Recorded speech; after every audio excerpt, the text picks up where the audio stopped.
असल इशू ये है, मुकदमे में, अपील में जो इशू है वो तो एक बिल्कुल जिसको कहते हैं कि इंतकाम पर मबनी एक चीज है, पूरे कौम के सामने है, जिसके हकायक, क्योंकि अगर उस इशू को सेटल किए बगैर ये मुकदमा आगे बढ़ा तो मैं ये कहने में हक बजाने भूंगी कि इंसाफ के तकाजे पूरे नहीं हुए। लॉयर हैं अमजद परवेज साहब, जिन्होंने शुरू से ही इस केस को कंटेस्ट किया है, जब से उनको कोविड हुआ है, उनको कमर की शदीद तकलीफ है, और तो आप जानते हैं कि बाकी सब अपील्स तो अभी इल्तवा का शिकार है। सिर्फ मरियम नवाज शरीफ की अपील को उन्होंने आउट ऑफ टर्न भी लगा दिया है, सब कुछ कर दिया है। शरीफ खानदान से जब भी इनकी करप्शन के ऊपर सवाल होता है, जब भी एहतसाब की बारी आती है, ये बीमार हो जाते हैं। पहले ये सुना था नवाज शरीफ बीमार हो गए, कभी शहबाज शरीफ बीमार हो गए, कभी मरियम सफदर बीमार हो जाती हैं, लेकिन आज पता चला कि आज वकील भी बीमार हो गए। मेरी नज़र में तो पीपल्स पार्टी और नून लीग का तो मुकाबला अपोजिशन लीडर के लिए है, लेकिन वादे नज़र आ रहा है कि जो मीम और शीन की लड़ाई है वो अब मीडिया पे भी सामने आ गई है, और अब मुझे लगता है कि इनकी क़यादत के जो फैसले हैं वो टास्क के ऊपर हुआ करेंगे। ये टास्क किया करेंगे कि किसको जो है वो क़यादत करनी है। अस्सलाम वालेकुम नाज़रीन, आप देख रहे हैं प्रोग्राम एक्सपर्ट्स। मैं हूं दुआ जमील। आज के पैनल का हिस्सा हैं आमिर इलियास राना साहब, फैसल हुसैन साहब, ब्रिगेडियर रिटायर हारिस नवाज साहब, हाफिज़ ताहिर महमूद अशरफी साहब और मोहम्मद इलियास साहब।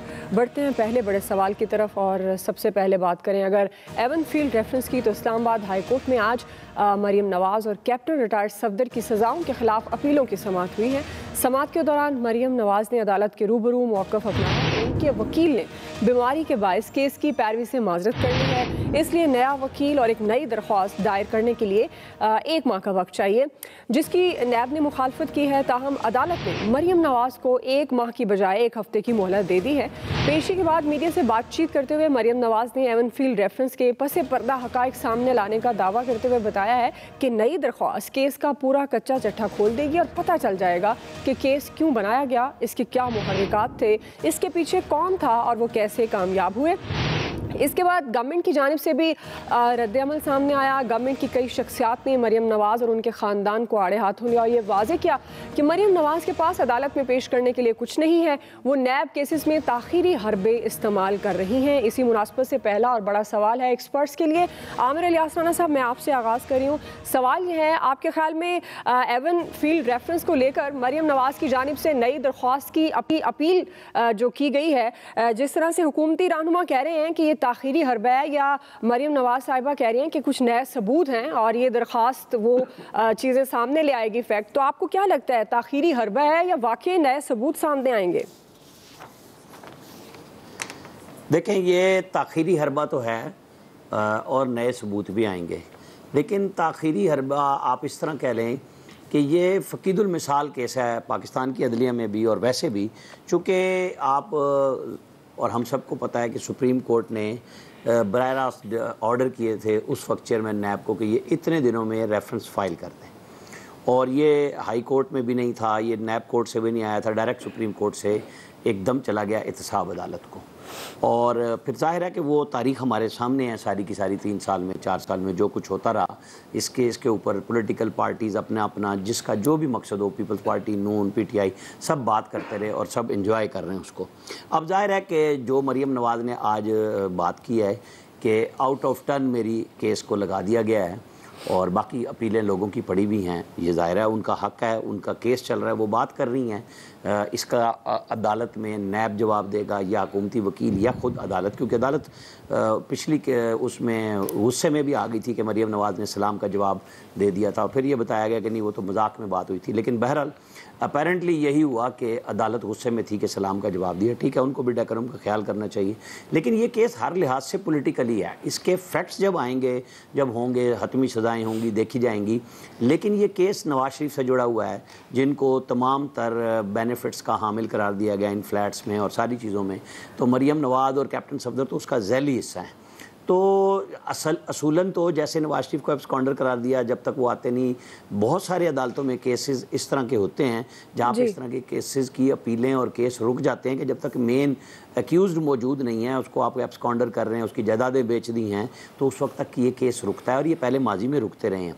लेकिन चूँकि हाई कोर्ट सुन रही है, हालांकि इससे रिलेटेड नवाज शरीफ जिस केस में गए जिसमें उनकी ज़मानत पे इश्तिहारी हुए वो, और अदालत ने ख़ुद भेजा था इलाज के लिए, और वो केस था जज बशीर साहब वाला कि जिसके अंदर जज को भी सज़ा हो गई और सुप्रीम कोर्ट ने बड़ा लिखा। फिर ये जिस केस में ज़मानत मरियम नवाज़ की और कैप्टन सफदर की मौजूद है जिसमें वो पेश हो रहे हैं, इसके ऊपर जस्टिस अतहर मिनल्ला ने जो केस में ज़मानत दी थी जब नवाज शरीफ की और इन सब की, तो इतनी डिटेल जजमेंट दी थी कि सुप्रीम कोर्ट के जजों ने फिर मना किया कि आप इतनी डिटेल जजमेंट आपको ज़मानत में नहीं लिखनी चाहिए थी, हम ज़मानत कैंसिल कर देंगे। फिर बात हुई, फिर उसके बाद हाई कोर्ट के कुछ 10 फैसले मुख्तलिफ हाई कोर्ट्स के इसी तरह नैब के केसेस में आए हैं जहां पूरे के पूरे केस को डिस्कस किया गया है। रुकी नहीं कोई अदालत, क्योंकि ओरिजिनल ज्यूरिसडिक्शन जो हाई कोर्ट की है वो बहुत मजबूत होती है और उसी के तहत वो ज़मानतें लेते हैं आर्टिकल 199 के तहत, वरना तो नैब के उस कानून में है ही कोई नहीं। लेकिन जब आप 18वीं तरमीम को देखते हैं तो उसमें ये लिखा गया कि जो आर्डीनेंस के ज़रिए कानून साजी होती है वो आर्जी होती है, वो मुस्तकिल नहीं होती।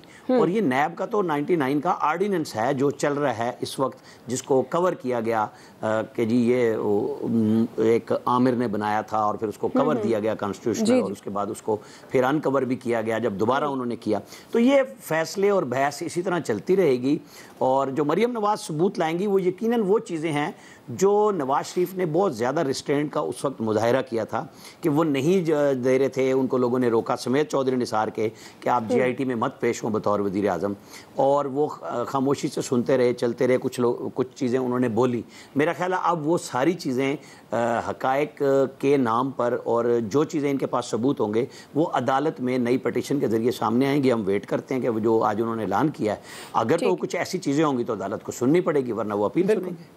सही जी। हाफिज़ तारिक साहब, आपको क्या लगता है, नई दरख्वास्त ताख़ीरी हरबा है या वाकई नए सबूत, जिस तरह आमिर साहब भी कह रहे हैं, ज़ाहिर है कुछ चीज़ें आ भी सकती हैं और ताख़ीरी हरबा भी हो सकता है?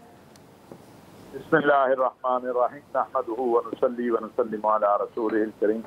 देखिए, गुजारिश ये है कि यहाँ हमारे पास जो हमारा निज़ाम अदल है ना, इसमें बड़ी फ्लेक्सिबिलिटी है और हमारे सियासी कायदीन जानते हैं, वकला जानते हैं कि कितना लंबा केस को किस तरह लेके जाना है।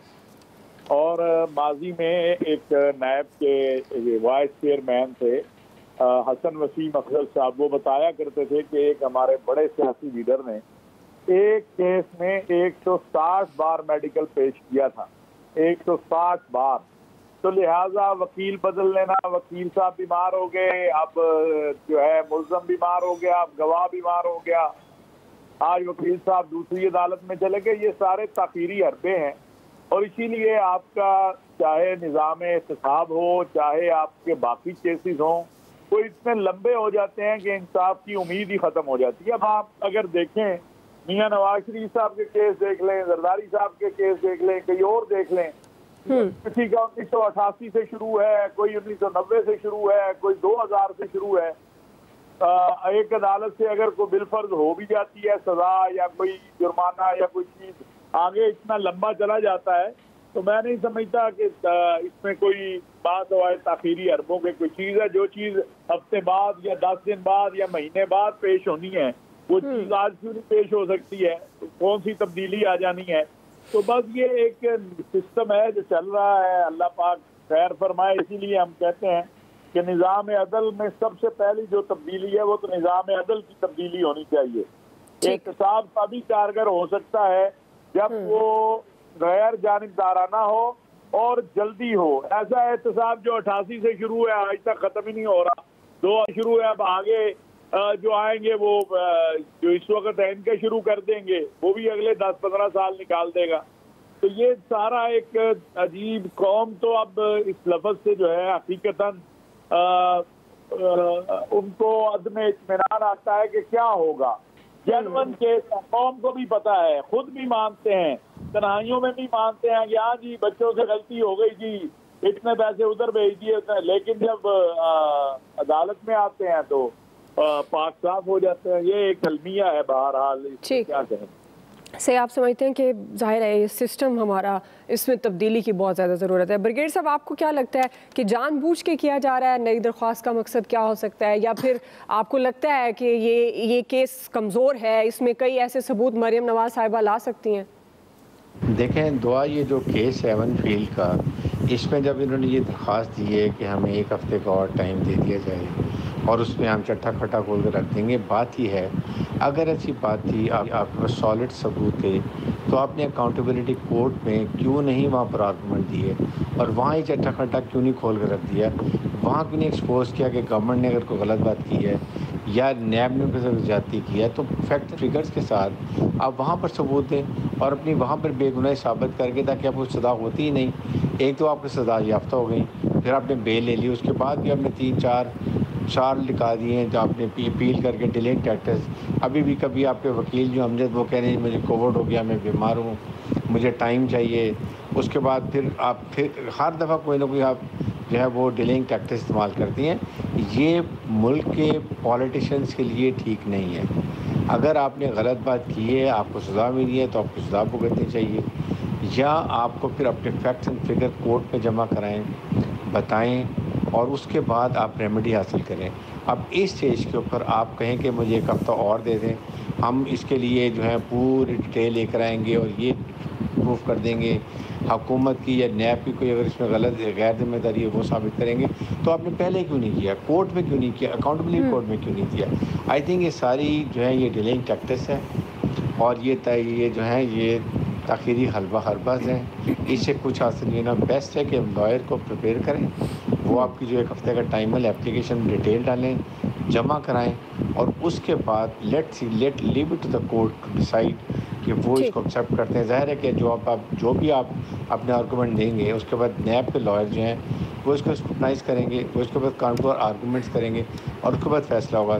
तो I think overall I feel कि ये टोटल ताखीरी हलवा है। अगर फैक्ट्स में अगर होते तो ठीक है, आप समझते हैं कि ताखीरी हलवा है। जी फैसल साहब। अच्छा देखिए, इसमें तो तमाम लोग मुत्तफ़िक हैं कि ताखीरी हरबा है जो मरियम साहिबा जो है वो इस्तेमाल कर रही हैं। तो ये ताखीरी हरबा वो ऐसे क्यों हालात हैं जिसकी वजह से वो ताखीरी हरबा जो है वो इतनी कामयाबी के साथ जो है इस्तेमाल करने में कामयाब हो जाती हैं? तो ये हमारे निज़ाम अदल का जो है उसकी एक कमज़ोरी है, उसकी एक खामी है। तो निज़ाम अदल को किसने जो है दुरुस्त करना है? मैंने दुरुस्त करना है, आपने दुरुस्त करना है, ये हुकूमत का ही काम था ना, खासतौर पर मौजूदा तहरीक इंसाफ का। इसकी तो बुनियादी जो नारा था उसमें ये बात शामिल थी कि हम इस मुल्क का जो है वो निज़ाम अदल जो है दुरुस्त करेंगे। बताएं इस कौम को, आम आदमी को, पार्लियामेंट को, इन्होंने निज़ाम अदल को दुरुस्त करने के लिए जो है वो 3 साल में क्या क्या इक़दाम किए।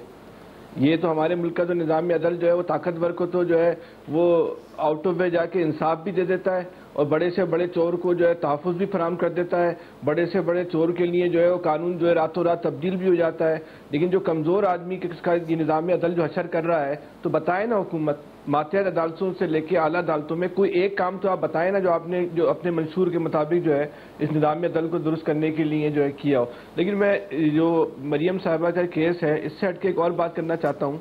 आज मरियम साहिबा ने अपनी जो इस केस की पेशी के दौरान जो एक गुफ्तगू की है और गुफ्तगू में उन्होंने जो अफगानिस्तान के हवाले से जो मौक़िफ़ इख्तियार किया वो बड़ा हैरत अंगेज़ और मज़ाक़ खेज़ मौक़िफ़ है।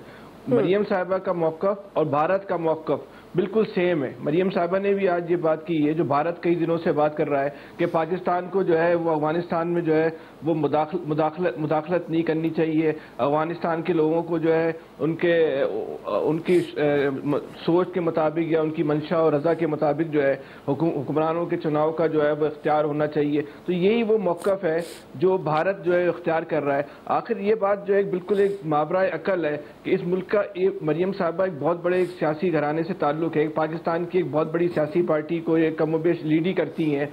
ये ख़ानदान जो है हमेशा वो मौक़िफ़ क्यों इख्तियार करता है जो भारत का मौक़िफ़ होता है? ये भारत और ये नवाज शरीफ का ख़ानदान जो हमेशा हमें जो है वो एक पेज पे जो है वो क्यों नज़र आता है? इस वक्त जो हालात चल रहे हैं, पूरी दुनिया पाकिस्तान पे नज़रें लगाकर बैठी है और पाकिस्तान पे ये इल्ज़ाम लगाने की कोशिश की जा रही है कि पाकिस्तान में मुदाखलत कर रहा है। आप इतने अहम ओहदे पर पहुँच के आप जो पाकिस्तान दुश्मन कुव्वतों का जो मौक़िफ़ है उसको क्यों तक़वियत दे रही हैं? इससे आप क्या मकासद हासिल करना चाहती हैं? तो खानदान को, खासतौर पे मरियम साहिबा को, नवाज शरीफ साहब को अपने रवैये पे जो है नजरसानी करनी चाहिए। आपको इदारों से और अफराद से जो है शिकायत हो सकती है, लेकिन इस शिकायत की बुनियाद पे जो है आप रियासत के खिलाफ बातें शुरू कर दें, इसका कोई जवाब नहीं है। सही जी, इलियास साहब। हाँ जी बिल्कुल, जैसे सबने कहा कि ताखीरी हरबे इस तरह, तो जाहिर है कि जो इस तरह के कानूनी जो पेचीदगी जो होते हैं, फैसले वगैरह जो इनके ख़िलाफ़ हुआ एवन फील्ड के हवाले से, तो इनको सज़ा याफ्ता हैं दोनों, इनके वाले साहब भी और ये। तो इन्होंने अपील भी दायर की थी मियां नवाज शरीफ साहब ने। तो अब ज़ाहिर है केस चल रहा है, तो इसमें इनके वकील साहब ने, वो कह रहे हैं कि अब मेरे वकील साहब बीमार हैं और उनको कोविड हो गया था, वो केस नहीं लड़ सकते, तो अब नए वकील लेके आएंगे। तो ये जो अगर आप कहते हैं कि मैं कच्चे चट्टे खोलूंगी, मैं चीज़ें लेके आऊँगी, तो ये इनको पहले लेके आने चाहिए थे। जब नैब में ये चल रहा था, नैब कोर्ट में चल रहा था मसला, तो उस वक्त लेके आना चाहिए था कि ये क्या असल हकायक क्या हैं। तो उस वक्त तो फैसला होता, ये रेफरेंस ही ना फाइल होता उस वक्त। तो ये अब लेके आने, ये तो एक इन्होंने अपने साथ खुद ज्यादती की, डिले किया इतना सारा फैसला, और सजा भी सुना दी गई इनके खिलाफ। तो अब इसको चाहिए कि इनको चाहिए था कि ये फैसले पहले करते, तो इनके लिए 1 महीने का टाइम दिया, बहरहाल अदालत ने 1 हफ्ते का टाइम दिया। तो ये अब लगता है कि इस 1 हफ्ते में भी नया वकील जो है वो तैयारी नहीं कर सकेंगे। इसके लिए इनको अब भरपूर किस्म की तैयारी करनी पड़ेगी। और जो असल हकायक हैं कि एवन फील्ड के हवाले से, तो अभी तो अजीजियत का तो नहीं है, क्योंकि दोनों केसों में इनको सज़ा हुई थी। एवन फील्ड के हवाले से इनको बताना पड़ेगा कि ये क्या है, क्योंकि ये बेनिफिशरी है उसमें से।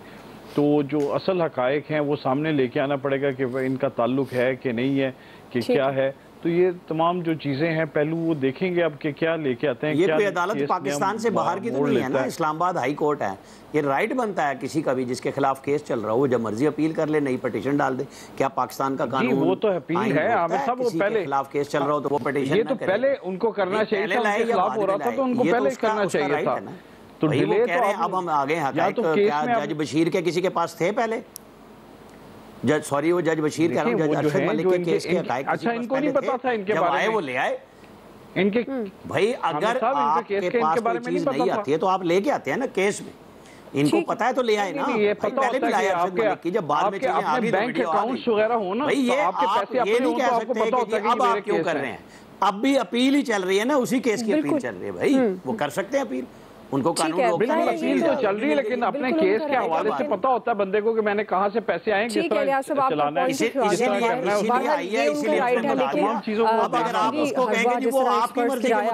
ताखीरी हरबा भी हम इसको कह सकते हैं। और ये भी हो सकता है कि इस केस में कुछ ऐसे सबूत हो जो मरियम नवाज के हक में इस केस को मजबूत कर दे। बहरहाल आने वाले दिनों में क्या हकीकत सामने आएगी वो अंदाज़ा हो जाएगा। अभी हम एक ब्रेक लेते हैं, ब्रेक से वापस आएंगे। हमारा दूसरा सवाल है ईवीएम्स का मामला। हम सवाल ये रख रहे हैं कि गवर्नमेंट अब क्या रास्ता इख्तियार करेगी। राय लेते हैं हम ब्रेक के बाद।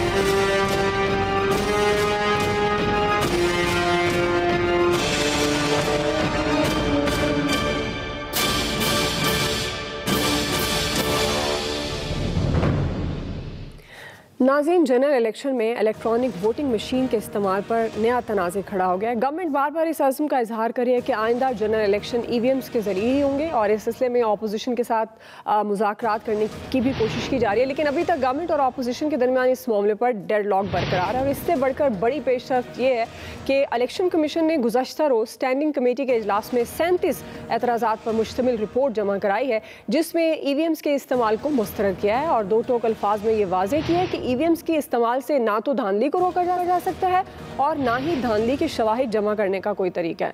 इलेक्शन कमीशन की रिपोर्ट पर आज वफाकी वजीर science and technology Shibli Faraz भी मैदान में आए। इलेक्शन कमीशन को उन्होंने तनकीद का निशाना बनाया और एतराज़ात को यकतरफा करार देते हुए ये बताया है इलेक्शन कमीशन ने टेक्निकल टीम को ब्रीफिंग के लिए आज बुलाया, मगर एतराज़ात एक रोज़ पहले ही आयद कर दिए। इसी से मुतल्लिक हमारा सवाल है, आमिर साहब मैं आपसे ही आगाज़ कर रही हूँ। अब चूँकि ज़ाहिर है अपोजिशन के साथ भी ईवीएम्स के मामले पर डेडलॉक बरकरार है, इलेक्शन कमीशन के भी तहफ़्फ़ुज़ात आ चुके हैं। शिबली फराज साहब कहते हैं कि धांधली वालों के लिए इलेक्ट्रॉनिक मशीन एक बुरी खबर है। अब जिस इदारे ने इलेक्शन कंडक्ट करना है उसके भी एतराज़ात हैं। तो आपके ख्याल में अब गवर्नमेंट क्या करेगी ईवीएम्स को लेकर, क्योंकि अभी तक तो यही लग रहा है कि गवर्नमेंट चाहती है कि ईवीएम्स के ज़रिए इलेक्शन हो। अच्छा, अगर तो गवर्नमेंट करती ना कोई ऐसे इकदाम कि जी पाकिस्तान की इकॉनमी हमने बेहतरीन बनानी है, हमें बड़े नुकसानात हो रहे हैं, हमें उसके लिए ऐसी कोई इजादात करनी है, हमें पंजाब को ठीक करना है और हम बार बार 7 चीफ सेक्रेटरी बदल चुके, 5 IG बदल चुके, हमें कोई इस किस्म के काम करने हों, फिर एमर्जिंग मार्केट से पाकिस्तान को रिक्लासीफाई कर दिया, कल अमेरिका से रिपोर्ट आई। ये जो इकदाम करने वाले हैं ना बेसिकली तो वो हैं, और ये कदम बहुत ज़रूरी है कि आप शफाफ इलेक्शन के लिए इकदाम करें, चाहे वो मशीन हो या वो कोई ज़रिया हो, लेकिन उसमें आपको क्यों हंगामी नौयत पड़ी हुई है, आपको जल्दी किस चीज़ की है। जब एक इदारा जिसने इलेक्शन कंडक्ट करना है वो आइनी पोजीशन पे है, वो मुसलसल आपकी ब्रीफिंग्स ले रहा है। कल आप कह रहे थे कि जी जब परसों वहाँ सेनेट की कमेटी में कि जी जब हो जाएगा तय कि ये मशीन ठीक है तो इसका हम टेंडर करेंगे, जिस पे वो PMLN वालों ने कहा कि अभी मशीन बनी नहीं, फाइनल नहीं हुई, आपने टेंडर करने हैं और सब तैयारियां करा रहे हैं।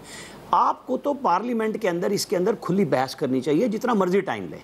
इलेक्शन कमीशन ने ठीक कहा कि अगर ये आज भी शुरू हो जाए काम तो 2023 के जनरल इलेक्शंस में हमारी तैयारी नहीं हो सकती। करानी तो इलेक्शन कमीशन है ना सारे, बिल्कुल। तो फिर तहफ़्फ़ुज़ात दूर करने के लिए इलेक्शन कमीशन को भी साथ बिठाएं, आप पार्लियामेंट की तमाम सियासी जमातों को बिठाएं, टेक्निकल एक्सपर्ट्स को बिठाएं, बजाय शिबली फराज साहब महाजरा ही क्रिएट कर लें इलेक्शन कमीशन से, जैसे आज उन्होंने वो तुर्की ब तुर्की जवाब दिया। ठीक है, आप जब इलेक्शन कमीशन को बार बार इम्पोज करने की कोशिश कर रहे हैं, दबा रहे हैं कि नहीं नहीं बस आप ये कर लें और ओके कर दें, ऐसे नहीं होता। फिर वो होता है कि कुछ तो पर्दादारी है।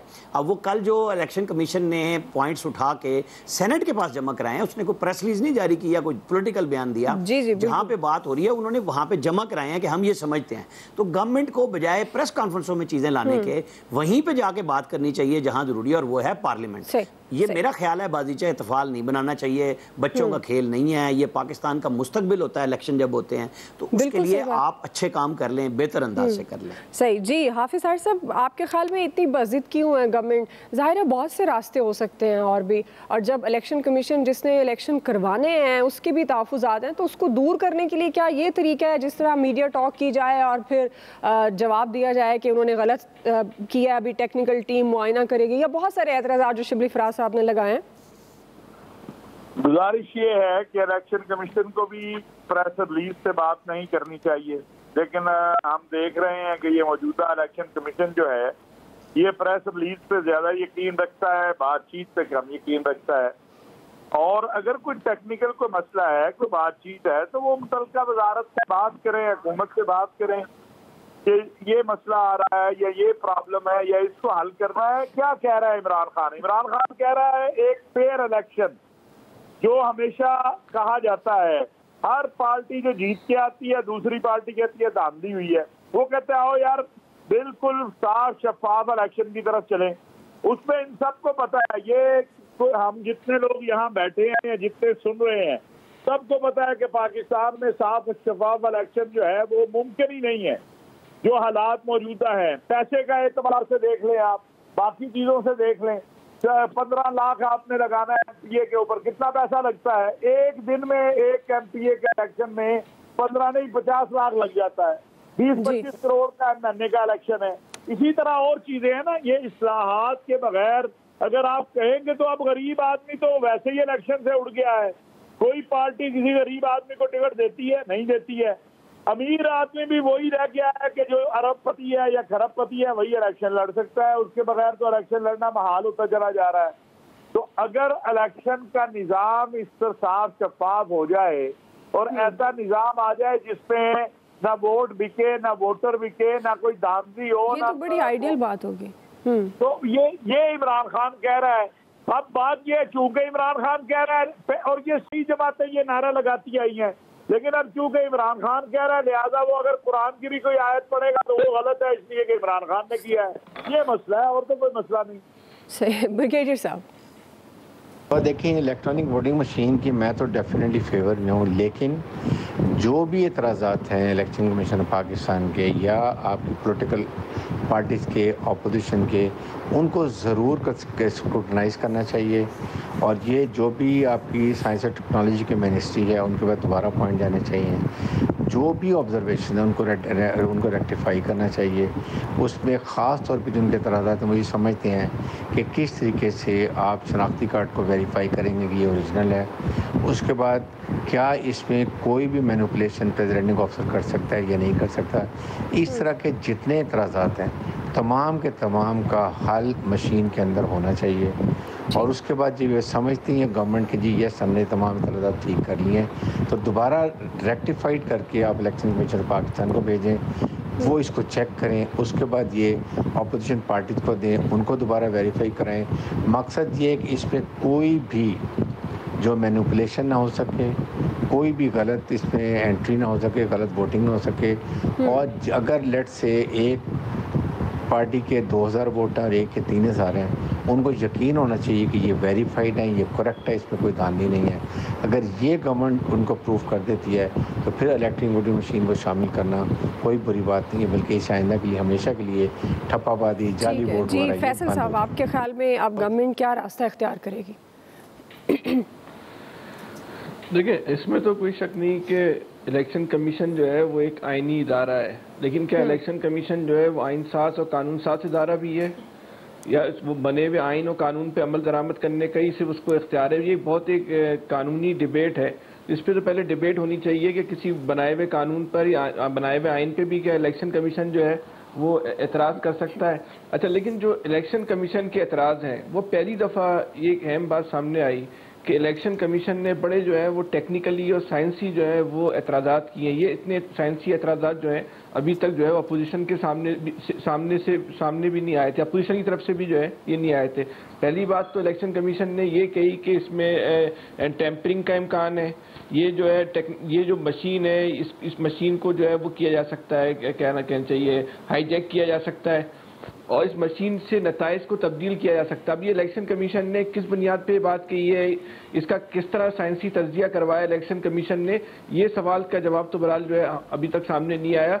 लेकिन अगर हुकूमत वाकई इस मामले में सीरियस है तो सबसे पहले जो है हुकूमत को भी और अपोजिशन को भी इस मशीन को लिए एक टेक्निकल एक साइंसी तज्जिया करवाने के लिए जो है एक हमें इंटरनेशनल कंसल्टेंट जो है वो हायर करना चाहिए, जो इस बात का जायजा ले कि क्या वाकई मशीन के जरिए धांधली हो सकती है, टेम्परिंग हो सकती है, मशीन को जो है वो किसी तरह हाईजैक किया जा सकता है या मशीन के सॉफ्टवेयर में जो है तब्दीली की जा सकती है। जब तक इसका साइंसी तज्जिया नहीं आएगा हुकूमत को भी कोई फैसला नहीं करना चाहिए और अपोजिशन को भी अपनी राय नहीं देना चाहिए। पहले इसका एक साइंसी तज्जिया करवा लें ताकि सही सूरत हाल हमारे सामने आ जाए। बिल्कुल दोस्त जी इलियास साहब, दुआ छोटी सी बात, क्योंकि फैसल ने डायरेक्ट टेक्निकल बात की है।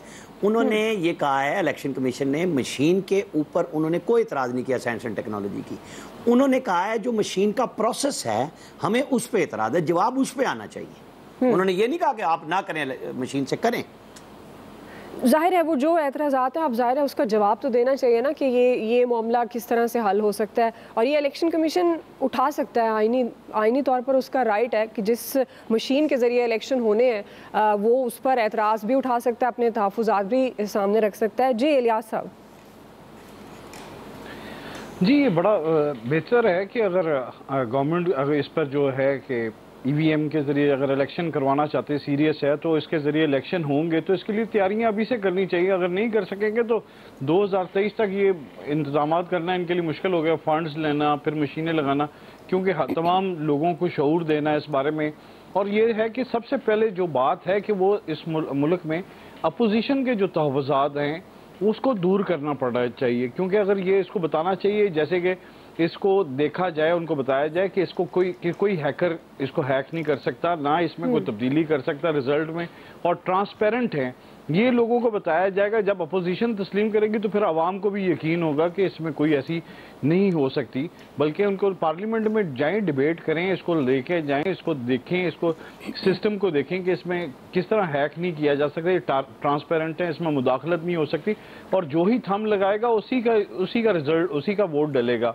और ये जो तमाम तरीकाकार है, ये नहीं होना चाहिए कि डस्का रिपोर्ट की तरह अभी तक जो है कि कुछ नहीं उनको कहा गया था चीफ सेक्रेटरी को और आईजी को, अब क्योंकि गवर्नमेंट को खुद चेंज करना पड़ा कि वो नहीं वो कर सके, तो इसलिए सूरत हाल को इसको देखना चाहिए, इदराक करना चाहिए इसके बारे में। मुकम्मल तौर पर जानकारी लोगों को देनी चाहिए और अपोजिशन को एतमाद में लेना बड़ा ज़रूरी है। अगर नहीं करेंगे तो इसमें यही रहेगा कि धांधली वाला आंसर रहेगा।